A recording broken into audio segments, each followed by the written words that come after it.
Welcome to Unit 4, Transformations. A transformation is a change in the position, size, or shape of a figure. When we transform a figure, we create the image of the figure. The original figure is known as the pre-image. In your unit guide, you have the definition of a transformation. The one thing you need to really remember here is that the pre-image, pre being first, is the first original image, and you're creating the image. The first transformation that we're going to look at is a translation. A translation slides each point of the figure a specific number of units in a specific direction or combination of directions in the coordinate plane. The definition of a translation in your book refers to a translation as an isometry. We'll talk about what an isometry is in a few minutes. We can indicate a translation several different ways. You're responsible for knowing the notation for each of these methods. The first one is a verbal description. For this example, we could say that we've moved the pre-image 2 units to the right and 4 units down. That describes how to move each point. A mapping could also be used, such as the one you're seeing right here. This says that each point, x, y, is translated in such a way that x has had 2 units added to it and y has had 4 subtracted from it. That also moves the figure to the right 2 units and down 4 units. We can also use the notation with a capital T and the subscript 0.2, -4, indicating the same movement. We've added a positive 2 to x and subtracted 4 from y. The final way that we note our translation is using a vector. The symbol here is a V with kind of a partial arrow in front of it. When we use the same positive 2 and -4, indicating 2 units to the right and 4 units down, we encase these not in a parentheses but in brackets that look like this. So what does it mean to be an isometry? An isometry is a transformation where the image is congruent to the pre-image. You know what the word congruent means. It means everything is the same length, all the segments are, and the angles would also be the same measure. We sometimes refer to an isometry as a rigid transformation because the figure does not change size. So let's take a look at how we use this. What you're looking at here is a translation of the pre-image to the image.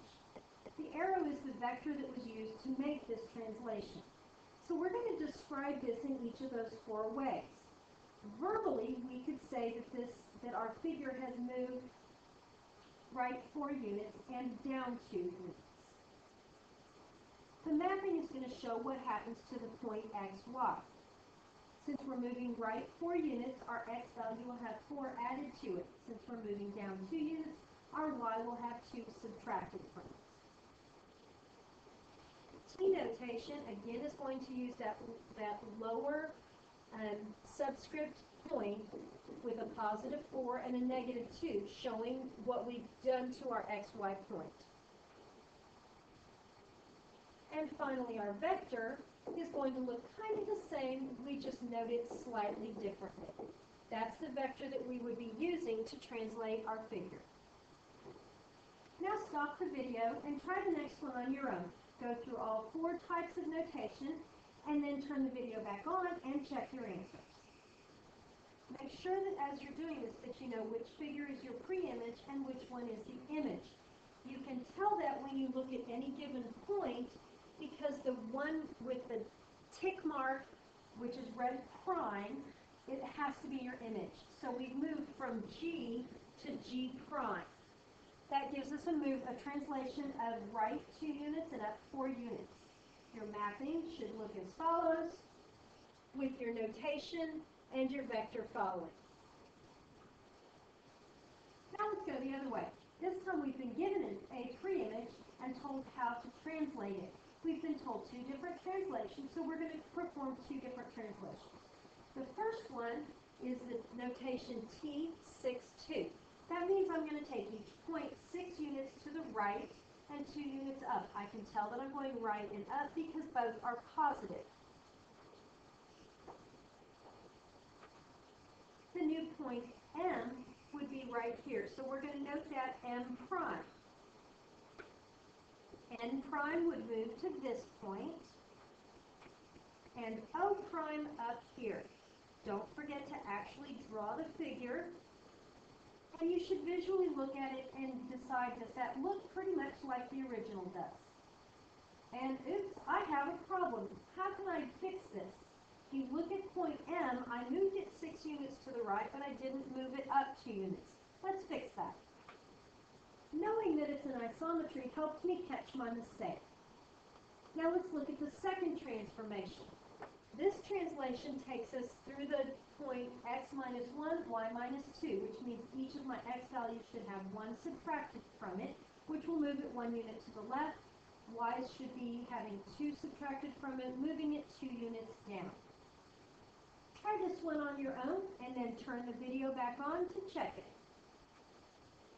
Because this is our second transformation, I used a double prime to indicate the difference. How did you do? Just as a recap, remember that the distance, there are several properties we want to look at with these transformations. The length of the segments are the same. This makes it an isometry. Orientation is kind of how it's turned. The lettering order is preserved. That makes this a direct isometry. Sometimes our figure could be the same, but it will change the ordering on the letters. Angle measures are congruent to the original. And as far as linearity, parallel segments are still parallel. Perpendicular segments would still be perpendicular. Lines that are collinear, or points that are collinear, still would be, and your midpoints are still relatively in the same position. This concludes the video, so you should go on now and complete your Tier 1 assignment 4.1.1 and your knowledge check for 1. You could also set up your web page. There is a video walking you through how to do that.